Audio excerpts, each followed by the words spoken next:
Assalamualaikum warahmatullahi wabarakatuh. Semoga semua dalam keadaan sehat walafiat.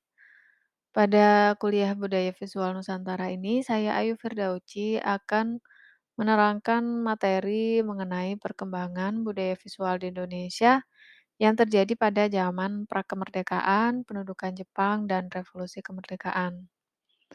Pengertian dari budaya dan visual dalam kamus ensiklopedia yakni didefinisikan sebagai bidang studi yang biasanya meliputi kombinasi studi budaya, sejarah seni, dan ilmu antropologi dengan memusatkan pada aspek budaya yang berdasar gambaran visual atau imaji visual. Maka dari itu, nanti perlu disadari bahwa dengan mengetahui sejarah kita dapat menelusuri perkembangan budaya yang terjadi. Imaji atau visual seperti apa yang berkembang dan diminati pada masanya, yang mana tentunya itu banyak dipengaruhi oleh pendatang. Bisa juga kita lihat dari gaya berbusananya, arsitektur bangunannya, hingga kepada media yang berkembang pada saat itu. Periode sejarah di Indonesia, yakni dimulai dari masa prasejarah sebelum Masehi, lalu masuknya pengaruh agama Hindu, Buddha, Kristen, dan Islam yang dimulai dari abad keempat. Lalu ada masa kolonialisme bangsa Eropa yang terjadi pada tahun 1512, lalu kebangkitan nasional yang dimulai pada tahun 1999, masa kependudukan Jepang tahun 1942 hingga revolusi nasional dan kemerdekaan tahun 1945. Lalu masuk kepada periode Orde Lama dan demokrasi terpimpin yang dimulai tahun 1950, Orde Baru dan reformasi tahun 1966 hingga sekarang. Nah, yang saya bahas dalam video ini adalah 3 periode yang terjadi dari tahun 1999 hingga 1950-an. Ini, adalah periode waktu perkembangan untuk desain grafis di Indonesia. Dimulai dari, datangnya mesin cetak pertama pada tahun 1959, lalu ada juga, surat kabar dan iklan pertama yang ada di Hindia Belanda pada tahun 1744, masuk ke abad 18 sampai tahun 1949, yakni perkembangan industri percetakan dan lahirnya karya-karya seniman tanah air melawan penjajahan. Ada juga terbentuknya Persagi dan berdirinya Akademi Seni Rupa pertama di Indonesia. Selanjutnya, yang terjadi yakni tahun 1950 hingga sekarang, lahirnya perguruan tinggi dan jurusan yang lebih beragam seperti yang kita tahu sekarang. Lalu, dimulai juga, televisi, diperkenalkan televisi yakni pada tahun 1955, hingga kemajuan teknologi informasi yang kita lihat sekarang ini. Eee, Pertama yakni saya jelaskan, perkembangan budaya visual yang terjadi pada saat, periode kebangkitan nasional di tahun 1999 hingga 1942. Nah, kebangkitan nasional Indonesia adalah periode pada paruh pertama abad ke-20 di Nusantara, ketika rakyat Indonesia mulai, menumbuhkan rasa kesadaran nasional sebagai orang Indonesia. Nah, masa ini ditandai dengan 2 peristiwa penting yaitu berdirinya Budi Utomo dan Ikrar Sumpah Pemuda. Pada tahun ini sudah dikenal surat kabar ya. Jadi paruh kedua abad ke-19 itu ditandai dengan bermunculnya surat kabar pribumi berbahasa Melayu, ya bisa dilihat di sini contohnya ada banyak. Gambar di samping itu adalah, surat kabar dari Slompret Melayu yang, beredar pertama kali di Semarang tahun 1960. Di sini bisa kalian lihat ya ada iklan naik haji, pada tahun berapa ini ya, kurang jelas ini. Jadi di di koran, di surat kabar itu pada tahun itu sudah ada iklan naik haji beserta harganya di sini, eee, oh ini tahun 1888 iklannya ini, ya. Jadi ini iklan yang sangat tua sekali. Selanjutnya ini saya, memberi kalian temuan-temuan, perkembangan budaya visual di salah satu surat kabar, yakni ini surat kabar, Bro Martani. Ini surat kabar yang dibuat pada tahun 1852 hingga 1913. Nah, Bro Martani ini adalah surat kabar yang terbit di Surakarta dengan bahasa Jawa Krama Inggil. Nah, kemudian, hal ini menjadi tanda kebangkitan kesadaran kebangsaan melalui sektor persurat-kabaran. Ya, jadi sebagaimana dicatat dalam sejarah, jadi ini adalah surat kabar berbahasa, pribumi pertama kali yang ada di Indonesia. Selanjutnya ini adalah foto dari gedung percetakan pertama yang ada di Indonesia. Ini adalah, ini merupakan gedung percetakan yang biasanya, dibuat untuk, mencetak brosur atau iklan dan promosi. Namanya gedung ini adalah GCT Van Dorp and Co, berlokasi di Jakarta, Semarang, dan Surabaya, ya. Jadi ini, biasanya digunakan oleh asosiasi perusahaan gula. Jadi, mereka biasanya, ada kegiatan sebagai lembaga penelitian, jadi untuk memproduksi, brosur-brosur sebagai wahana informasi dan promosi juga dalam kegiatan penelitian tersebut kepada masyarakat, seperti itu. Lalu pada tahun 1908 hingga 1940, ada percetakan Tionghoa pertama yang berdiri di Surabaya, yakni Tai Siang Inkyok, ya. Jadi ini bermodal awal cuma 4 mesin cetak di jalan panggung sempit, kemudian berkembang dan menjadi perusahaan percetakan terkemuka yang mampu bersaing dengan percetakan Eropa di Surabaya. Perusahaan periklanan pertama di Hindia Belanda menandai perubahan abad di awal 20, abad 20. Jadi keberadaan perusahaan-perusahaan iklan ini juga mendorong berkembangnya surat kabar. Karena pada masa itu kebanyakan pesanan cetak berupa label kemasan, maka perusahaan ini mendatangkan mesin offset pada tahun berapa ya, 1928 dan menjadi satu-satunya percetakan di Surabaya yang memilikinya. Nah, ini adalah foto dari Lee Gyo-shin. Dia berperan sebagai art director atau desain komunikasi visual pertama di Indonesia. Nah, ini saya beri contoh iklan-iklan yang ada pada tahun 1920 hingga 1930 ya. Jadi, pada tahun tersebut di Hindia Belanda itu cenderung menggunakan model-model perempuan dalam iklan-iklan. Bahkan kadang barang atau produk yang diiklankan itu padahal tidak spesifik ditujukan untuk perempuan gitu ya. Tapi mereka tetap pakai, model perempuan seperti itu. Dan, dapat kalian lihat di situ bahwa iklan-iklan tersebut itu dipengaruhi oleh, budaya yang populer di Eropa pada tahun 1920-an. Jadi, bisa dilihat ini adalah gaya mungkin banyak dari gaya-gaya art deco ataupun art nouveau atau ada sebelum gaya ini ngetren gitu ya, ada gaya, barok seperti itu. Dan berkembang menjadi gaya-gaya yang lebih minimalis seperti yang kalian lihat pada iklan-iklan yang saya tampilkan di sini.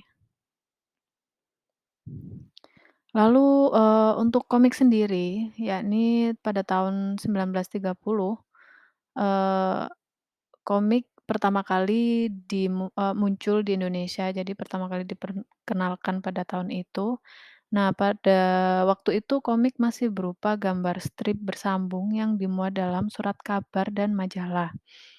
Nah, ditemukan pada media Belanda seperti De Javan Bode dan De Orient, di mana terdapat komik-komik seperti Philippe Fling dan Flash Gordon. Lalu ada juga Put On, itu menginspirasi banyak komik strip lainnya sejak tahun 30-an sampai 60-an seperti pada majalah Star. Sementara itu di Solo juga ada, Narsun AS, dia membuahkan karya komik stripnya yang berjudul Mencari Putri Hijau melalui Mingguan Ratu Timur ya. Jadi bisa kalian lihat di sini komiknya ini, yang Put On ini style-nya mungkin agak mirip-mirip sama komik, di luaran tahun segitu ya, tahun 1930. Mungkin kalau kalian tahu itu ada komik Rin Tin Tin, ya kan. Jadi ini, agak mirip-mirip ya style-nya, jadi, eee, proporsi tubuhnya seperti itu. Nah, bisa jadi ya, jadi budaya itu saling mempengaruhi gitu ya. Setelah itu, pada seni lukis sendiri, dikenal dengan Hindia Muluk Molek atau Moi Indi, merupakan sebuah sebutan bagi gaya seni lukis pemandangan alam yang berkembang mulai dari tahun 1930-an di Indonesia. Nah, gaya tersebut digeluti oleh seniman-seniman Indonesia yang memiliki tingkat kecintaan serta nasionalisme yang tinggi terhadap ekosistem alam Indonesia. Nah, masa ini disebut dengan masa Indonesia jelita dengan kemunculan seniman Abdullah Suryo Subroto dan anaknya Sujono Abdullah, Basuki Abdullah, dan Trijono Abdullah, serta pelukis lain seperti Pirngadi, lalu Heng Ngantung, Suyono, Suharyo, dan Wakidi ya. Jadi lukisan pada, era lukisan Hindia Molek ini bisa kalian lihat adalah lebih menonjolkan kepada lukisan-lukisan alam gitu ya. Mungkin bisa jadi kalian dulunya biasa menggambar gunung, lalu jalan, ada sawah-sawah mungkin juga dipengaruhi dari style seperti ini ya yang berkembang di tahun itu gitu hingga sekarang. Lalu pada tahun 1935 terbentuk Persagi. Nah, pada tahun 1938 ini, terjadi pergolakan di Indonesia, yakni, berjuang untuk dapat sejajar dengan bangsa lain, terutama hak untuk merdeka. Pergolakan di segala bidang pun terjadi seperti dalam bidang kesenian yang berusaha mencari ciri khas Indonesia, dan ini pelopornya adalah S. Sujoyono. Nah, sebagai langkah perjuangannya, ia dan Agus Jaya Suminta bersama kawan-kawannya mendirikan Persagi atau singkatan dari Persatuan Ahli-Ahli Gambar Indonesia.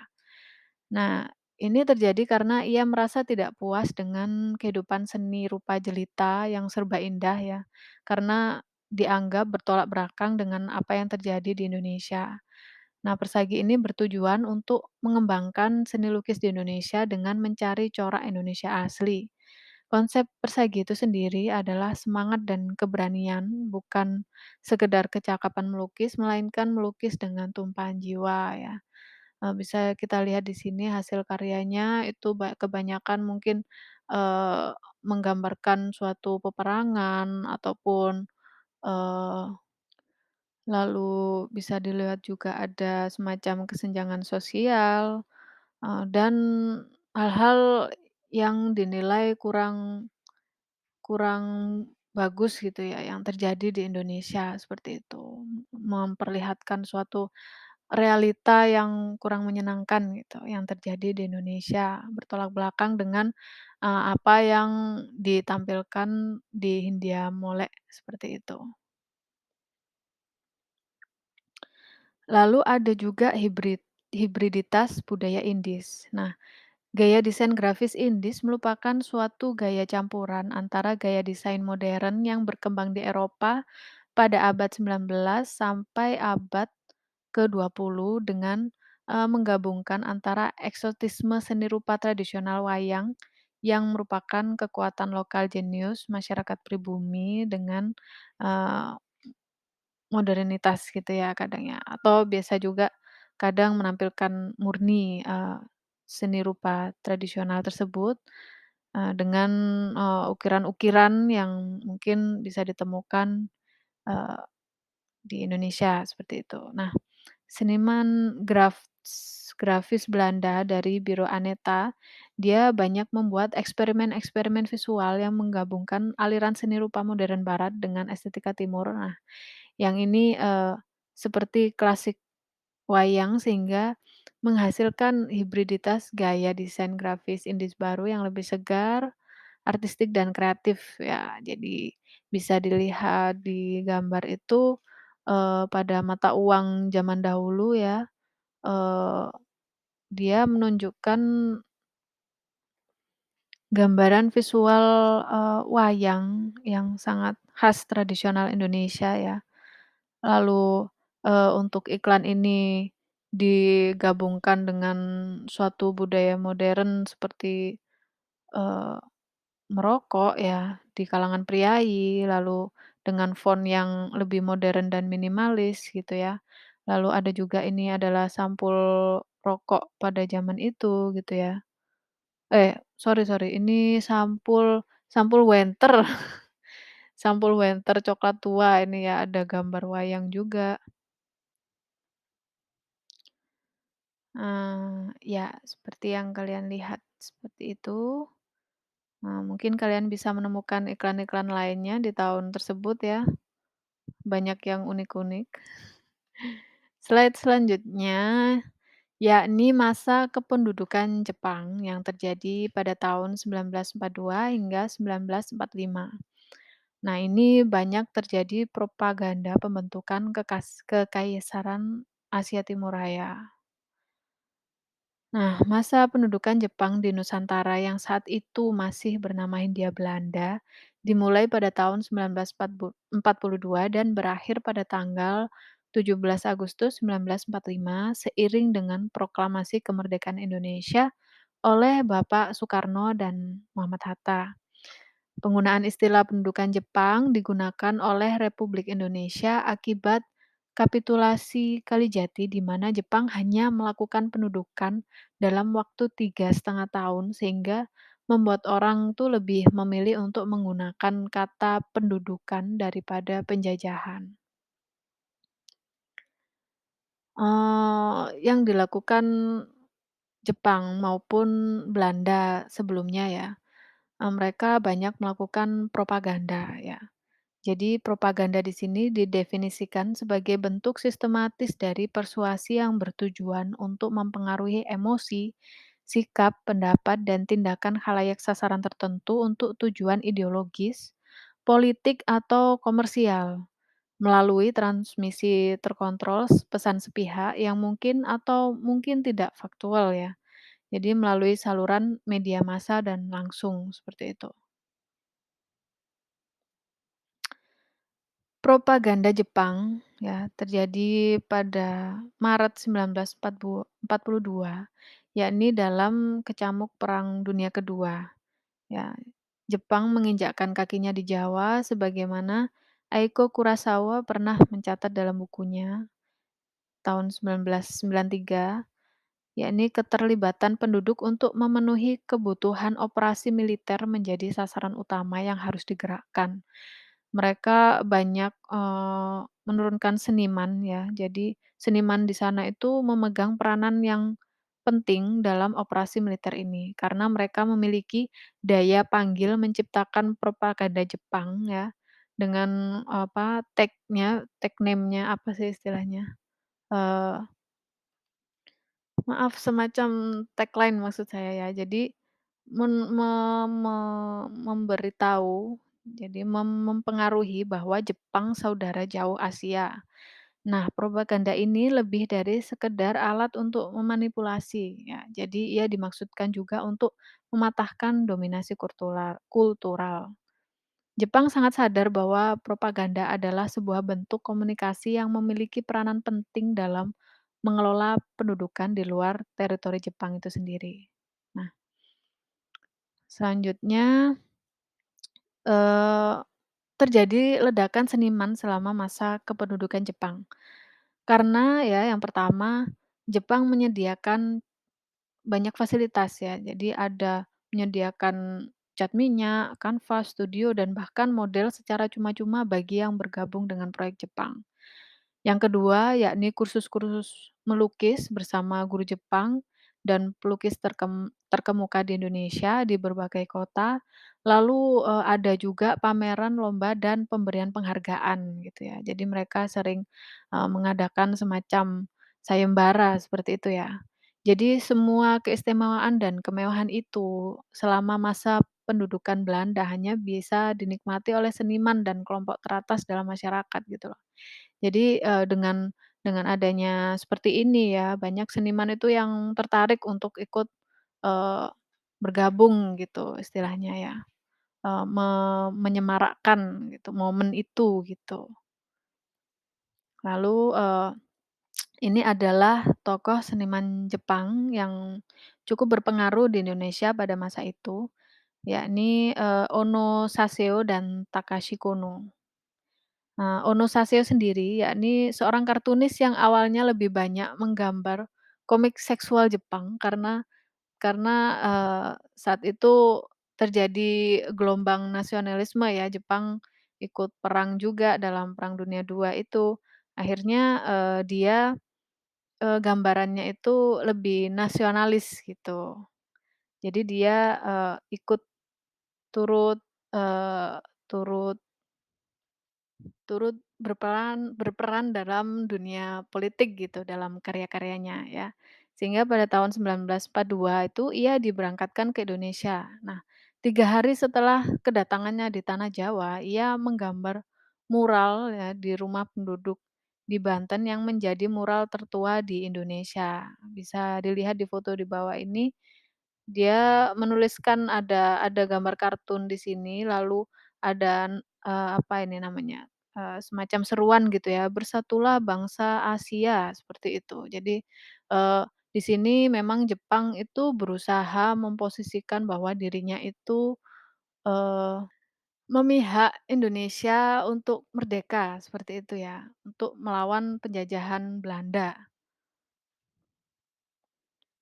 Selanjutnya tokoh seniman Jepang yang kedua, yakni Takashi Kono, dikenal dengan sebutan ahli reklame atau tukang lukis atau tukang gambar. Jadi sejarah desainer grafis di Indonesia pada masa itu sedikit banyak berada di, bawah kiblat Takashi Kono ini. Dan dia menjabat sebagai ketua Departemen Seni Rupa Keimin Bunka Shidoso atau pencetus manifesto seni rupa ini. Dia memegang peranan penting dalam propaganda di Indonesia melalui berbagai arahan rancang grafis yang dilakukannya.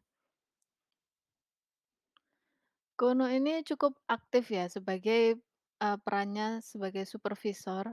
Jadi, dia mendesain sepanjang tahun 1906 hingga 1999.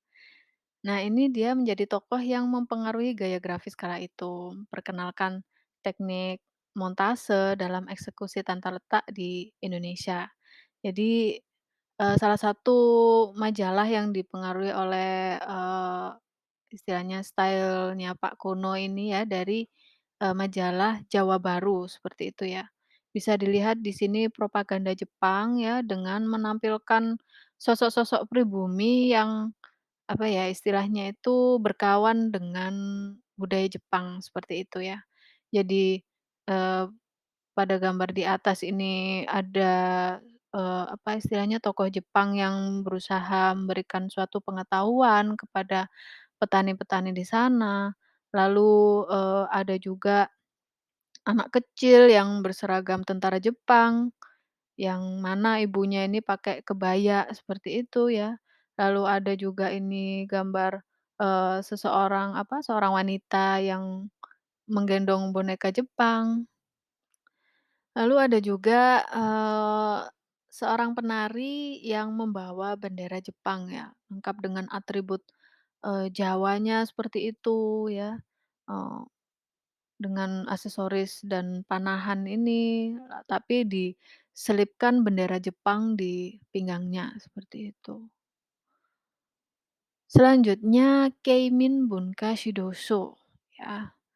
Ini, Jepang kemudian membuat organisasi urusan propaganda ke dalam sebuah badan sentral ya, yang bernama Seidenbu, yang misinya adalah mengedepankan isi atau muatan propaganda atas hasil produk-produk kebudayaan.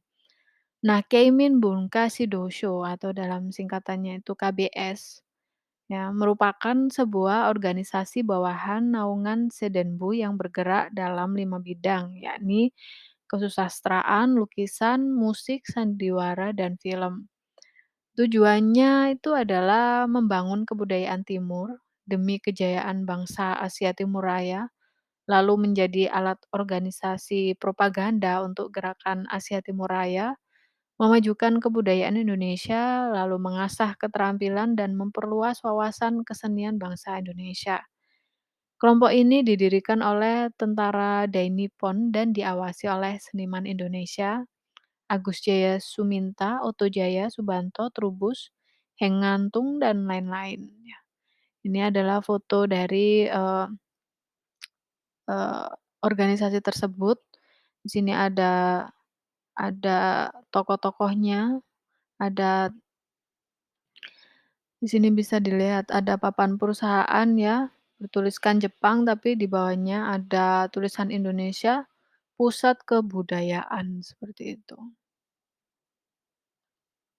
Selanjutnya, eee beberapa istilah ataupun organisasi yang mungkin tidak akan saya jelaskan lebih detail ya, karena saya di sini hanya akan, eee, hanya membahas, pengaruh budaya visualnya saja ya, tapi ini perlu saya sampaikan juga.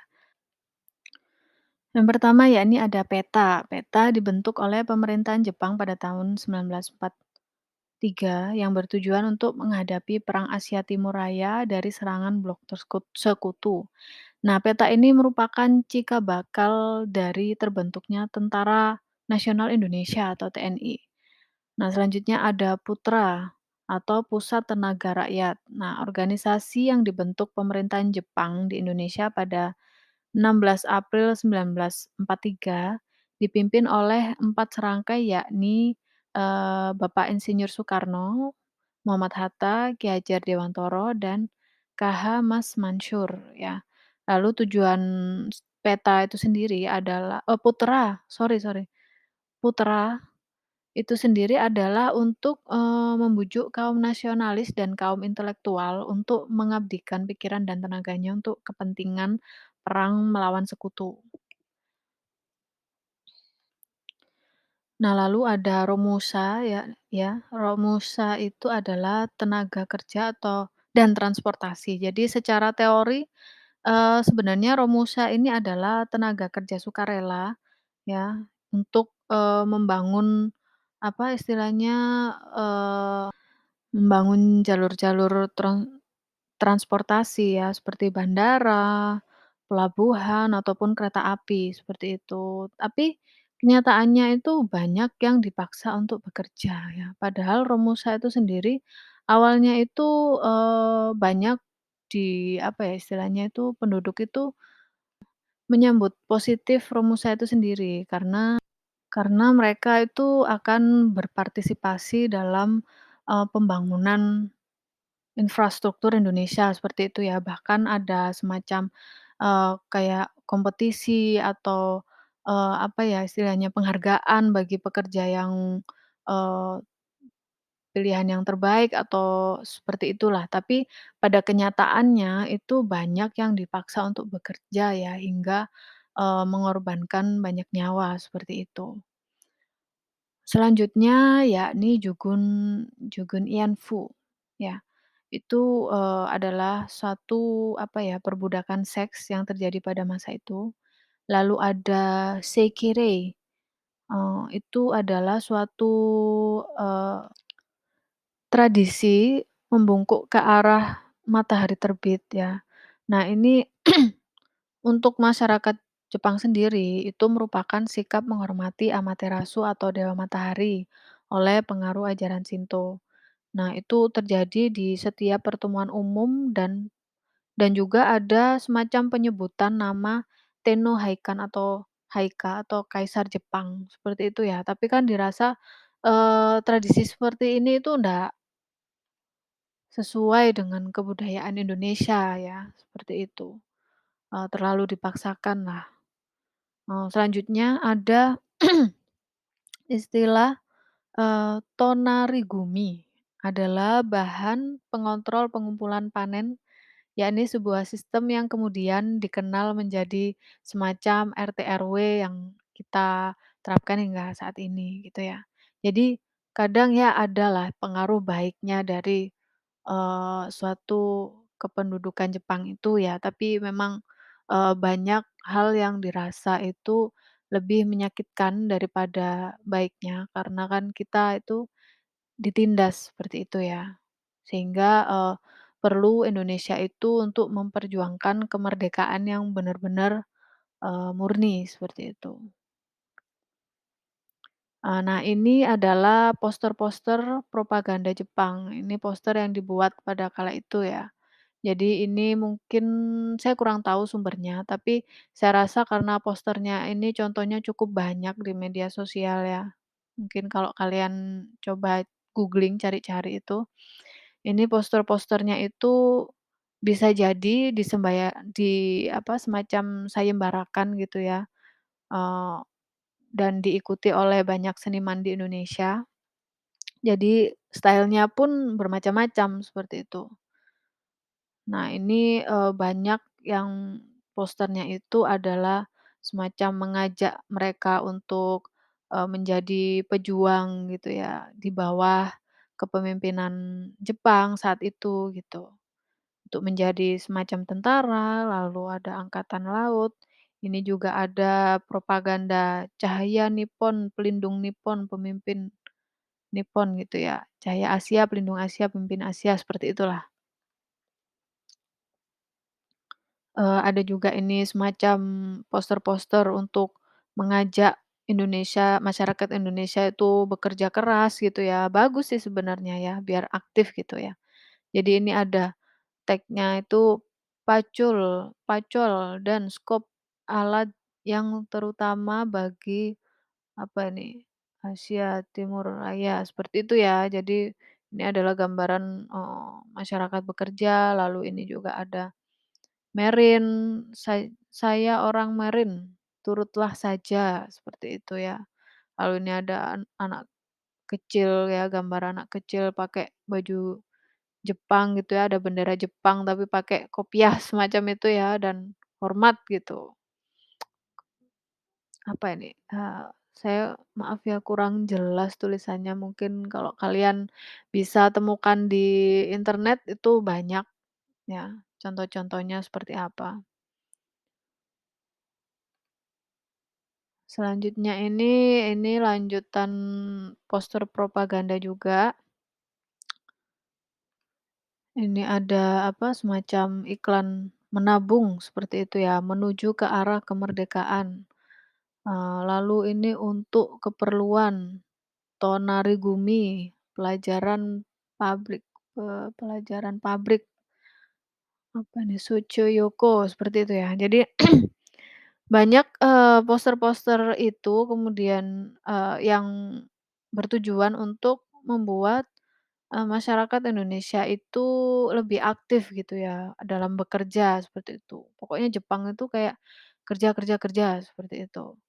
Dan itu, ditambahkan juga dengan kata-kata yang seolah-olah membela dan berkawan baik dengan Indonesia.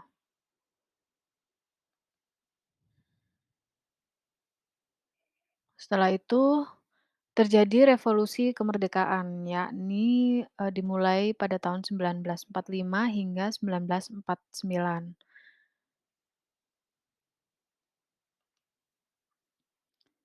Nah, ini adalah salah satu periode terpenting dalam perjalanan sejarah bangsa Indonesia. Periode ini dimulai dari kekalahan bala tentara Jepang terhadap sekutu, jadi proklamasi kemerdekaan hingga perlawanan terhadap pendudukan Nica yang membonceng sekutu, baik perlawanan melalui jalur atau fisik, seperti itu ya.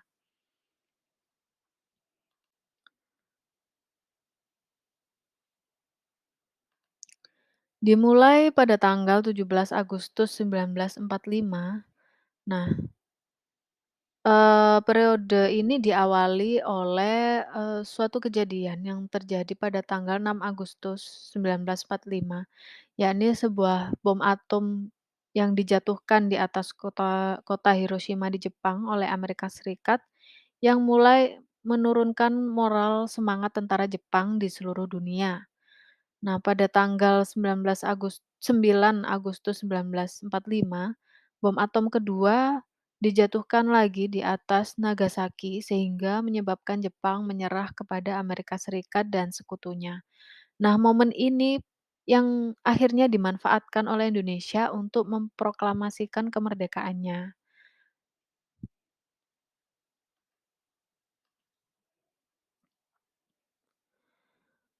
Lalu, pada tanggal 1 Juni 1945, seperti itu ya. Lahirnya Pancasila sendiri merupakan judul pidato yang disampaikan oleh Soekarno pada, tahun itu ya, 1 Juni 1945 silam. Nah, dalam pidato tersebut untuk kali pertama konsep dan rumusan awal Pancasila dikemukakan oleh Soekarno sebagai dasar negara merdeka. Banyak pelukis, ambil bagian di sini ya. Jadi ada gerbong-gerbong kereta dan tembok itu ditulisi antara lain seperti, kata-kata merdeka atau mati gitu ya. Seperti yang kalian lihat di gambar ini, merdeka atau mati, lalu ada tulisan Nica, ada dan lain sebagainya ya. Nah, saat itulah Avandi mendapatkan tugas membuat poster ya. Idenya dari Bung Karno, yakni gambar orang dengan rantai terputus, ya. Dan yang akhirnya dijadikan model adalah pelukis Dullah. Lalu kata-katanya, ditulis di poster datang dari penyair Chairil Anwar yang saat itu ditanya oleh S. Sujoyono dengan ringan, beliau menyahut dengan kata-kata, "Bung, ayo Bung," seperti itu ya. Jadi ini adalah gambarnya seperti itu. Ada orang dengan rantai terputus ya, dan ekspresinya seperti berteriak membawa bendera Indonesia dan tulisan "Bung Ayo Bung". Nah, ini posternya itu ditempel di salah satu gedung di mana ini ya, di Jakarta mungkin ya sepertinya. Saya kurang tahu ini saya ambil di salah satu media di internet gitu ya. Posternya kecil seperti ini, tapi ini membangkitkan, semangat berjuang masyarakat Indonesia, seperti itu. Selanjutnya, 18 September 1945. Nah, Hotel Yamato di Surabaya yang saat ini bernama Hotel Mojopahit merupakan saksi bisu sejarah Indonesia. Hotel ini tempat terjadinya peristiwa perobekan bagian biru pada bendera Belanda di Surabaya. Ya, jadi peristiwa tersebut menimbulkan konflik yang lebih besar pasca proklamasi kemerdekaan Indonesia. Nah, itu terjadi karena perundingan antara Jenderal Sudirman dan BVC Polekman untuk menurunkan bendera Belanda mengalami kegagalan gitu ya. Lalu maka dari itu Haryono bersama Kusnowibowo berhasil menurunkan dan merobek bagian biru dari bendera Belanda dan menaikkannya kembali ke puncak tiang, seperti itu. Ini adalah foto asli dari perjuangan yang terjadi pada saat itu ya, lalu di bawahnya ini adalah semacam reka adegan yang sering dilaksanakan di Indonesia, maksud saya Surabaya, terutama, di tanggal 18 September hingga 10 November seperti itu ya. Jadi, masa-masa, Surabaya berjuang melawan penjajah. Nah, 10 November ya, jadi sekian bulan setelah, perobekan bendera itu, pada 10 November dikutip dari laman Perpustakaan Sekretariat Negara RI. Jadi sejarah mencatat bahwa perlawanan rakyat Indonesia di Surabaya merupakan pertempuran terdahsyat selama perjuangan kemerdekaan Indonesia, seperti itu. Maka dari itu, pertempuran yang terjadi pada 10 November 1945 diabadikan menjadi Hari Pahlawan. Saat itu Bung Tomo melalui pidatonya berhasil membangkitkan semangat rakyat Indonesia untuk kembali melawan para penjajah. Dari sini terkenal slogan, "Rek ayo rek, rawe-rawe rantas, malang-malang putung, merdeka atau mati." Seperti itu ya. Jadi ini adalah gambar dari Bung Tomo yang, mempidatokan apa, perlawanan melawan penjajah ya, membakar semangat para pejuang. Dan itu, sering dibuat semacam, poster-poster pada hari-hari kemerdekaan, khususnya 10 November ini ya. Maaf maksud saya adalah, pada Hari Pahlawan ya, tanggal 10 November bisa kita lihat banyak sekali, eee, desainer grafis yang membuat semacam alternatif dari foto Bung Tomo ini.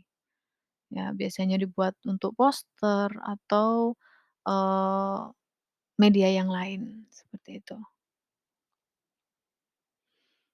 Lalu ada surat kabar merdeka pada tanggal 17 Februari 1946, ini contoh dari salah satu surat kabar yang ada di era itu ya. Jadi setelah, kependudukan Jepang kita tahu, Eee, mereka itu apa ya istilahnya itu, memberi pengaruh yang cukup kuat pada, eee, tata letak majalah yang ada pada saat itu ya.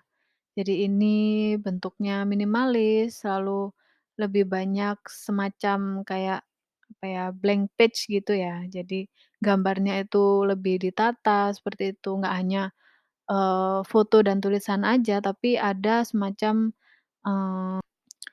ciri khas, minimalis yang biasanya dipakai oleh, masyarakat Jepang dalam karya-karyanya. Lalu ada SIM, tahun 1946 atau lebih dikenal dengan Seniman Indonesia Muda. Nah, ini digagas oleh Sujoyono dan mendapat dukungan dari Jenderal Djoko Sujono dari Biro Perjuangan.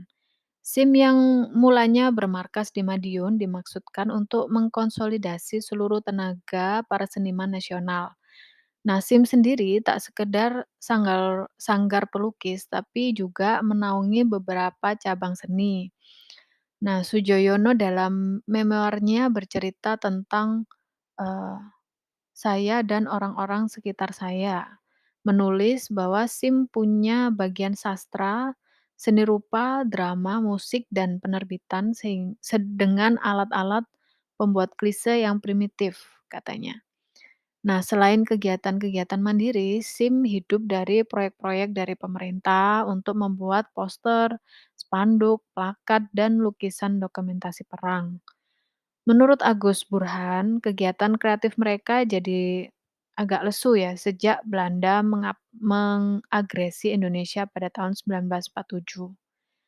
Nah, sejak pemerintahan PM Saifuddin jatuh, sokongan pemerintah pun berhenti. Nah, beberapa pelukisnya pun banyak yang keluar karena menghendaki seni yang lebih bebas dari politik, ya, seperti itu. Lalu ada Sanggar Pelukis Rakyat tahun 1947. Nah, tak semua seniman lukis bertahan di SIM, ya. Jadi di sini, salah satu anggota SIM itu yang keluar itu seperti Pak Afandi dan Hendra Gunawan misalnya, itu hanya bertahan sebentar di sana ya. Kedua karib ini memutuskan keluar dari SIM karena tak bisa sejalan dengan metode Sujoyono yang dogmatis dan kaku. Mereka kemudian mendirikan Sanggar Pelukis Rakyat di Kampung Sentul Harjo, Yogyakarta pada tahun 1947. Nah, di Sanggar Baru ini, Hendra punya metode sendiri. Ia mengandalkan sketsa untuk menangkap momentum, lalu sketsa itu lantas diolah dengan imajinasi dan fantasi. Nah, karena metodenya yang lebih bebas, Sanggar Pelukis Rakyat ini cepat jadi populer, seperti itu. Nah, selain mengasah teknik tekniknya, pelukis-pelukis muda itu juga diajak, semacam berempati pada kehidupan kaum yang tidak mampu, gitu ya. Jadi pelukis rakyat dikenal juga sebagai kumpulan pembuat patung, gitu ya, selain masing-masing anggotanya itu, aktif melukis. Nah, karya mereka itu seperti Tugu Muda Semarang, lalu ada patung batu Jenderal Sudirman, dan patung lain di sekitarnya, seperti di area gedung DPRD DIY di Malioboro, ya. Nah, foto kegiatannya seperti yang saya tampilkan di samping seperti ini.